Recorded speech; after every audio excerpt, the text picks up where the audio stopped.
અને હવે વાત કરીએ રાજકારણની તો ઉનાળાની ગરમીની સાથે પશ્ચિમ બંગાળના રાજકીય મેદાનમાં પણ આગની જેમ ગરમી વધી રહી છે। મમતા બેનર્જીએ એક જોરદાર દાવ ખેલ્યો છે। તૃણમૂલ કોંગ્રેસે 294માંથી 291 બેઠકો માટે પોતાના ઉમેદવારોની યાદી જાહેર કરી દીધી છે અને એમાં દીદીએ ફરી એકવાર ભવાનીપુરથી જ લડવાની જાહેરાત કરી છે, જ્યાં ભાજપના રાજકીય હરીફ શુભેન્દુ અધિકારી પણ તેમને ટક્કર આપશે। આ લડાઈ મજબૂત એટલા માટે પણ છે કેમ કે આ ચૂંટણી માત્ર સત્તાની લડાઈ નથી, પણ બંગાળી અસ્મિતા અને અસ્તિત્વનો પણ સવાલ છે।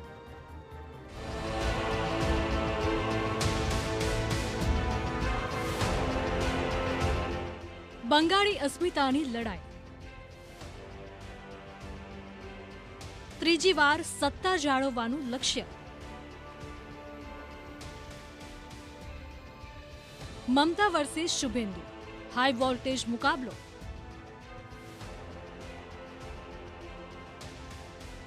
બસો 91 બેઠક પર ટીએમસીના ઉમેદવારો,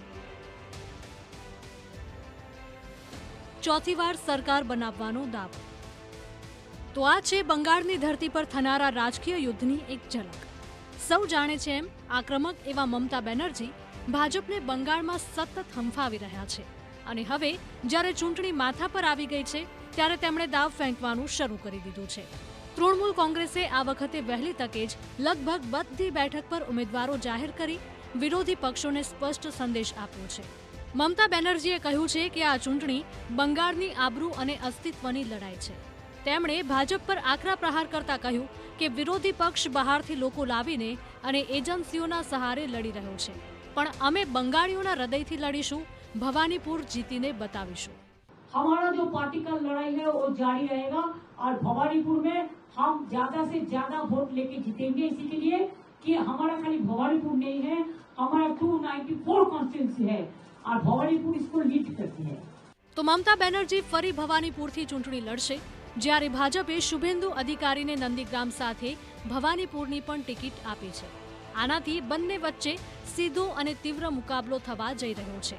2021ની ચૂંટણીમાં શુભેન્દુએ નંદીગ્રામમાં મમતાને હરાવી હતી, તેથી આ વખતે ભવાનીપુરમાં બદલાની રણનીતિ દેખાઈ રહી છે।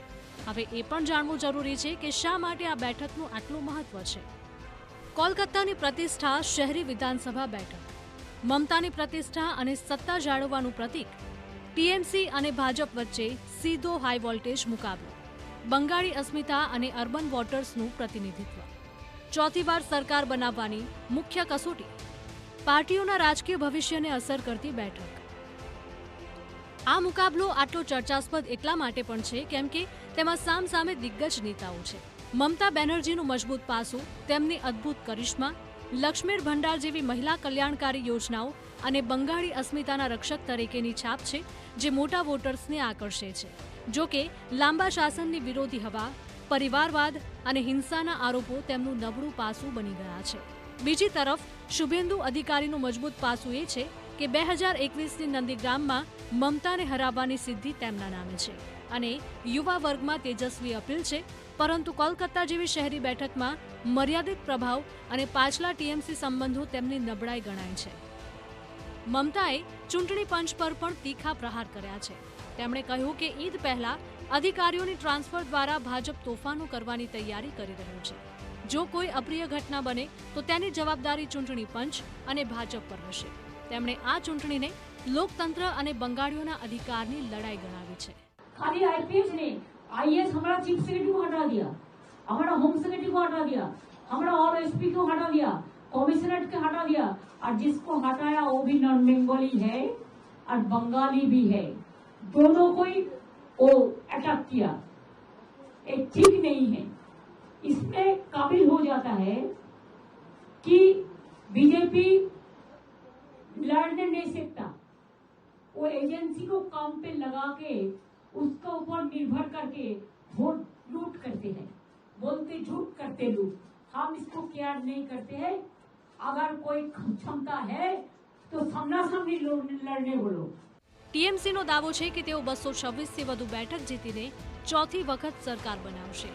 આ વહેલી ઉમેદવાર યાદીથી પાર્ટીએ પોતાના કાર્યકર્તાઓમાં જુસ્સો વધાર્યો છે અને વિરોધી પક્ષોને પણ સ્પષ્ટ સંકેત આપ્યો છે કે આ વખતે પણ તૃણમૂલ કોંગ્રેસ મજબૂત છે। Bureau report, TV9।